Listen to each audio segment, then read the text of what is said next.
Hey guys, this is Speed Tiger और आज मैं काफ़ी ज़्यादा एक्साइटेड हूँ क्योंकि मैं अपने चैनल पे फर्स्ट टाइम एक एक्स-मैन की सीरीज़ लेकर आया हूँ। मार्वल एवेंजर्स डिसअसेंबल्ड के अंदर आपको कहा था कि मैं अपनी next series House of M की लेकर आऊँगा, जो कि एक बहुत ज़बरदस्त मास्टरपीस है मेरी नज़र में। सो गाइस, ये स्टोरी जो है 2005 में रिलीज़ की गई थी और ये एवेंजर्स डिसअसेंबल्ड के बाद से कंटिन्यू होती है और सिविल वॉर से पहले की स्टोरी है।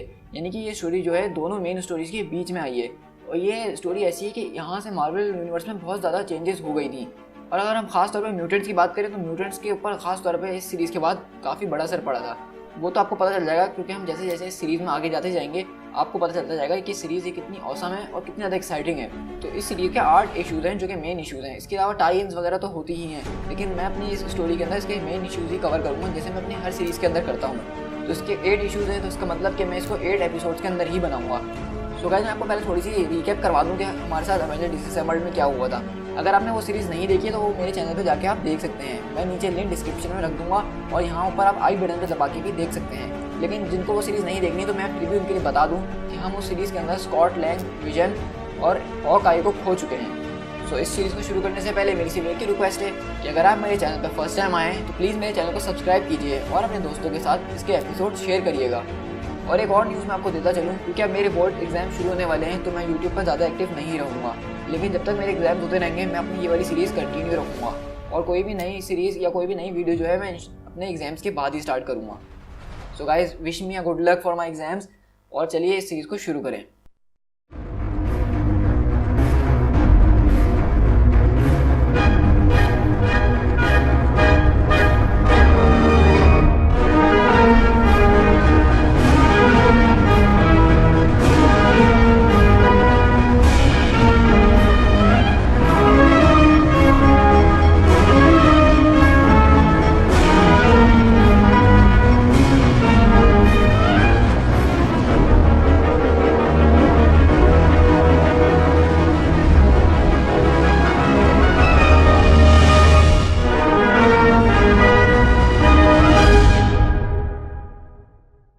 इस कहानी के स्टार्ट में हम देखते हैं कि वांडा मैक्सिमॉफ जो है 2 बच्चों को बर्थ दे रही है और हम देखते हैं कि वहाँ पे जो डॉक्टर हैं वो कोई और नहीं बल्कि डॉक्टर स्टीवन स्ट्रेंज यानी डॉक्टर स्ट्रेंज है।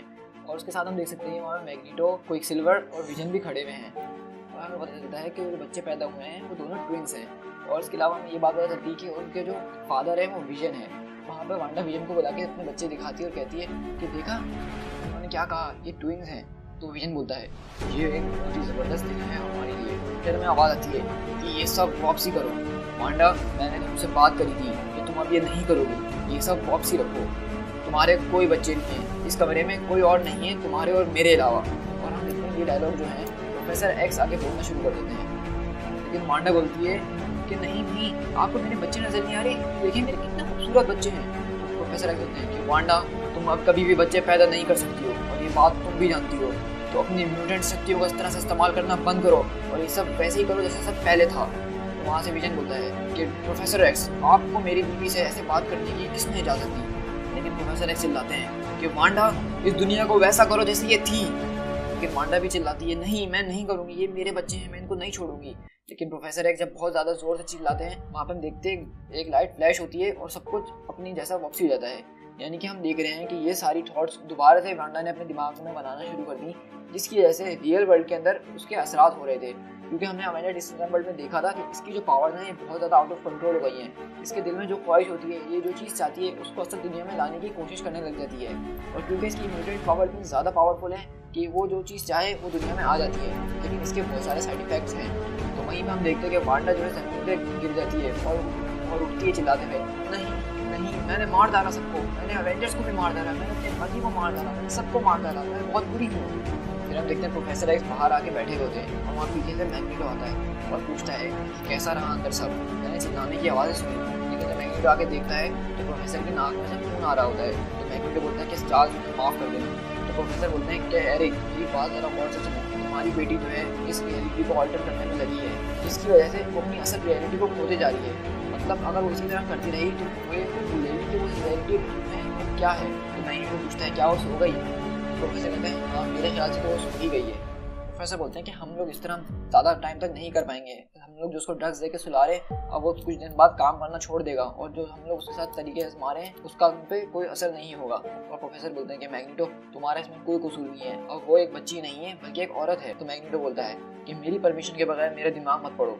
चार्ल्स बोलता है कि मैं तुम्हारा दिमाग पढ़ ही नहीं रहा था।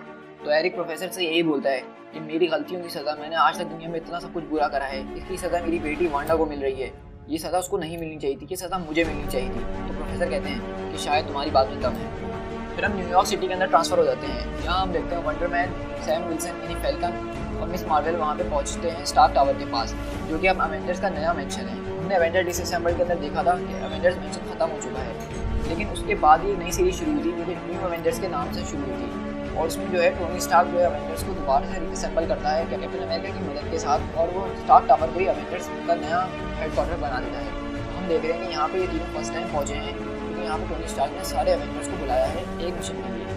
वहीं दूसरी साइड देखते हैं कि एक्स-मैन जो है वुल्वरीन, एमा Frost, Cyclops, kitty pride, beast वगैरह भी अवेंजर्स के नए हेडक्वार्टर यानी स्टार्क टावर की तरफ आ रहे हैं क्योंकि इनको भी टोनी स्टार्क ने यहाँ पे आज बुलाया है। तो साइक्लॉप्स वुल्वरीन से यही पूछ रहा होता है कि क्या तुम मुझे बताओगे कि हम लोग यहाँ पे क्यों आए हैं? जब से तुम हमें यही बोले जा रहे हो कि वहाँ चलो, कम से कम मुझे वजह तो बताओ कि हम यहाँ क्यों आए। तो वुल्वरीन कहता है क्या तुमसे बिल्कुल भी सब्र नहीं होता? अब हम यहाँ पहुँच गए हैं तो तुम खुद ही देख लेना थोड़ी देर में। और वहीं पर एमा फ्रॉस्ट देखती है तो उसके मुंह से सिर्फ एक ही लफ्ज़ निकलता है कि ओ माय गॉड, क्योंकि हम सामने देखते हैं कि सारे के सारे एवेंजर्स बैठे हुए होते हैं, प्रोफेसर एक्स भी उनके साथ होते हैं और यहाँ तक कि अगर आप गौर करें तो सेंचुरी भी यहाँ पे है।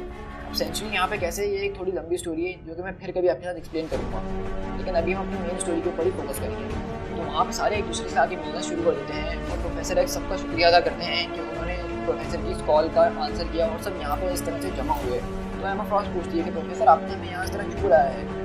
प्रोफेसर बताते हैं कि मैंने अपना ये न्यूयॉर्क का ट्रिप एक बहुत इम्पॉसिबल मैटर और इम्पॉसिबल मिशन की वजह से किया है, जिसको मैं तुम सबके साथ डिस्कस करना चाहूँगा। तो एमा पूछती है कि ऐसा क्या है प्रोफेसर जो आप सबके साथ शेयर करना चाहते हैं? तो प्रोफेसर अफसोस में बोलते हैं कि अब हमें वांडा मैक्सिमॉफ के बारे में कुछ करना होगा।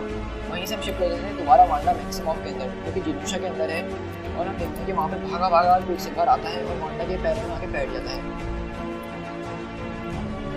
वहाँ पे मैग्नीटो आके पूछता है कि पीटरो तुम यहाँ पे क्या कर रहे हो? तो क्विकसिल्वर फौरन पलटकर बोलता है कि ये लोग मेरी बहन को मार डालेंगे। तो मैग्नीटो पूछता है क्या ये लोग मेरी बहन को मार डालेंगे? जितने भी लोग हैं, एक्सेवियर, एक्स-मैन, एवेंजर्स, ये सारे मिलकर न्यूयॉर्क में अंदर एक मीटिंग रख रहे हैं और वो लोग ये सारी बातें कर रहे हैं। मैं अभी कुछ देर पहले वहीं था, मैंने उनकी सारी बातें सुनी। वो लोग वांडा को मारना चाहते हैं, उनको कुछ समझ में नहीं आ रहा, वो मेरी बहन को मार देंगे, वो तुम्हारी बेटी को मार देंगे। लेकिन मैग्नीटो बोलता है कि पीटरो मेरे ख्याल से उनका डिसीजन जो भी होगा अब वो सही ही होगा। लेकिन हम देखते हैं क्विकसिल्वर जो है इधर से उधर भागना शुरू कर देता है। तो मैग्नीटो बोलता है कि पीटरो प्लीज़ एक जगह ठहर जाओ, इस तरह मैं तुम्हारी बात कभी भी नहीं समझ पाऊंगा। पीटरो बोलता है कि मैंने कसम खाई थी कि मैं अपनी बहन की रक्षा हमेशा करूंगा, पहले तुमसे और अब क्या मुझे एवेंजर्स से भी उसकी रक्षा करनी पड़ेगी, क्योंकि एवेंजर्स से उसकी फैमिली है, वो हमारा सब कुछ है और अब वो हमें मारने जा रहे हैं। क्या तुम इस बात से एग्री करते हो? तो मैग्नीटो बोलता है कि मेरे बेटे तुम मुझसे क्या चाहते हो? तो पीटरो चिल्ला के बोलता है कि वो मेरी बहन को मारने जा रहे हैं। तो मैग्नीटो भी चिल्लाता है, उससे बोलता है तो इसमें मैं क्या करूँ, तुम मुझे ये बताओ। हम देखते हैं पीटरो जो है मैग्नीटो के पैरों में गिर जाता है और रो रहा होता है और सिर्फ यही कह रहा होता है कि मेरी बहन को किसी तरह बचा लो। फिर दोबारा हम एवेंजर्स मेंशन के अंदर शिफ्ट हो जाते हैं जहाँ पे एमा फ्रॉस्ट बोलती है कि इसमें बातचीत की क्या बात है, हमें उसको ख़त्म करना ही होगा। वहाँ पे वंडरमैन और स्पाइडरमैन फौरन ऑब्जेक्शन कर देते हैं। क्या मतलब हमें उसको हटाना होगा? क्या वो कोई चीज़ है? क्या वो कोई डॉग है? क्या वो कोई एनिमल है जो हम उसको ऐसे ही हटा दें? तो हम वहाँ देखते हैं कि वहाँ बहस छिड़ जाती है और सब आपस में इसी बात पे लड़ने लग जाते हैं कि वांडा को हमें ख़त्म कर देना चाहिए या फिर वांडा को नहीं ख़त्म करना चाहिए। तो वुल्वरीन बोलता है कि मेरे ख्याल से हमें इस बात को यहीं ख़त्म कर देना चाहिए और वांडा का किस्सा भी ख़त्म कर देना चाहिए, क्योंकि हमें नहीं पता कि कब वो खेलते खेलते इस दुनिया को बदल दे और हमें पता भी नहीं लगेगा और अब उसको रोकने का कोई और रास्ता नहीं है। तो कैप्टन अमेरिका खड़े होकर बोलते हैं कि ऐसा नहीं है, हमेशा कोई ना कोई रास्ता ज़रूर होता है। वुल्वरीन बोलता है कि नहीं, हमेशा नहीं होता। कैप्टन बोलते हैं हमेशा कोई रास्ता होता है। तो एमा फ्रॉस्ट सीधा चार्ल्स जेवियर से बात करती है और पूछती है कि चार्ल्स सब कुछ छोड़िए, आप सीधे ये बताइए कि आपके पास दुनिया का सबसे पावरफुल माइंड है, आप किसी के भी थॉट्स को फौरन रीड कर सकते हैं, उसको कंट्रोल कर सकते हैं, तो मुझे आप ये बताइए क्या आप उसकी मदद कर सकते हैं? प्रोफेसर बोलते हैं एमा अगर मुझे उसकी मदद करनी ही होती तो मैं आज तुम सबको यहाँ नहीं बुलाता। तो एमा पूछती है डॉक्टर स्ट्रेंज क्या आपकी मिस्टेक आर्ट्स में कोई ऐसी चीज़ है जो उसकी मदद कर सके? डॉक्टर स्ट्रेंज बोलते हैं मुझे नहीं पता। तो एमा पूछती है क्या अब तक आपने वांडा की कोई मदद करी? तो डॉक्टर सर झुका के बोलते हैं कि नहीं, मैं कोई मदद नहीं कर सका। तो एमा पूछती है इसका मतलब आपने सब कुछ आजमा के देख लिया? तो डॉक्टर स्ट्रेंज बोलते हैं हाँ, इस वक्त के लिए मैंने सब कुछ आजमा के देख लिया है।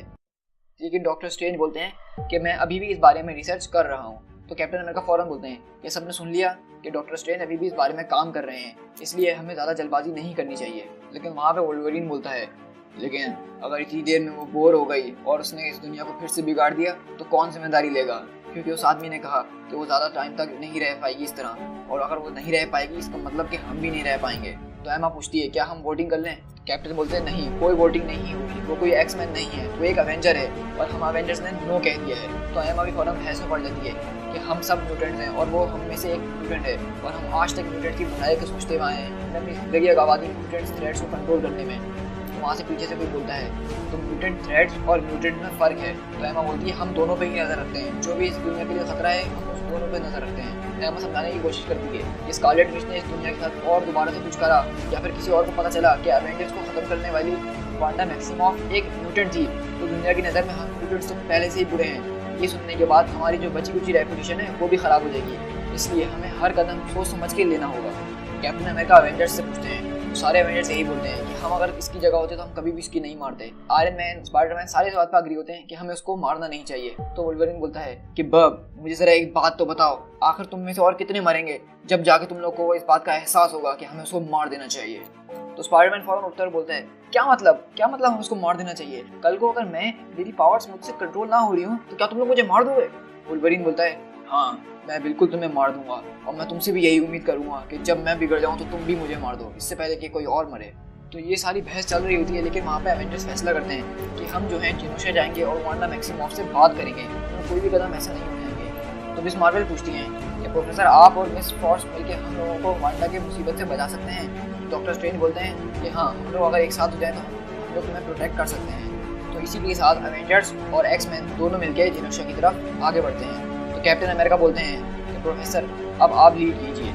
लेकिन हम देखते हैं कि जब अवेंजर्स के रूम में पहुंचते हैं तो वहाँ पे वांडा नहीं होती। कैप्टन अमेरिका बोलते हैं कि मुझे समझ में नहीं आ रहा। आयरन मैन बोलता है कि ज़रूर मैग्नीटो ने इसको हिलाया होगा यहाँ से। प्रोफेसर एक्स बोलते हैं कि वो अब इस आइलैंड पे नहीं है, मैं उसको देख नहीं सकता। और इतनी देर में हम देखते हैं कि प्रोफेसर एक्स भी अचानक से गायब हो जाते हैं, तो सारे आपस में घबराना शुरू कर देते हैं। तो आयरन मैन बोलता है कि डॉक्टर प्लीज़ आप हमें बताइए कि वांडा कहाँ है? तो डॉक्टर स्ट्रेंज बोलते हैं कि मुझे अपने मैजिक के पैटर्न पे भी कुछ नज़र नहीं आ रहा, प्रोफेसर अचानक गायब हो गए और वांडा भी इस तरह से अचानक गायब हो गई। तो सारे एवेंजर्स और एक्समैन आपस में घबराना शुरू कर देते हैं। तो साइक्लॉप्स एमा को बोलता है, एमा बोलती है कि वो मुझे मिल गए हैं। फिर हम देखते हैं एवेंजर्स और एक्समैन मिलकर सारे वहाँ उस लोकेशन पे जा रहे होते हैं जहाँ पे एमा ने बताया होता है, और हम देखते हैं कि एक रूम के अंदर एवेंजर्स और एक्समैन सारे जा रहे होते हैं। तो स्पाइडरमैन की नज़र एक डोर के ऊपर पड़ती है। तो जैसे ही स्पाइडरमैन उस डोर के अंदर जाता है, बूम, एक बहुत बड़ी सी वाइट लाइट आ जाती है सबकी आंखों के सामने। और उसके बाद का नज़ारा आप खुद ही देख लीजिए। हम देखते हैं पीटर जो कुछ देर पहले जिनोशा में एवेंजर्स और एक्समैन के साथ था, वो अपने बेड के ऊपर है और उसको कोई उठा रहा है। लेकिन हम देखते हैं पीटर बड़ी मुश्किल से जाके उठता है, और जब पीटर उठता है तो हम देखते हैं कि बेड के साइड टेबल पर एक पिक्चर रखी हुई है, जिसमें हम देखते हैं कि पीटर और ग्वेन स्टेसी एक साथ हैं, क्योंकि ग्वेन स्टेसी जो है असली यूनिवर्स के अंदर बहुत पहले मर चुकी है और पीटर बाकारा मैरी जेन यानी एमजे के साथ रहता है। To be continued.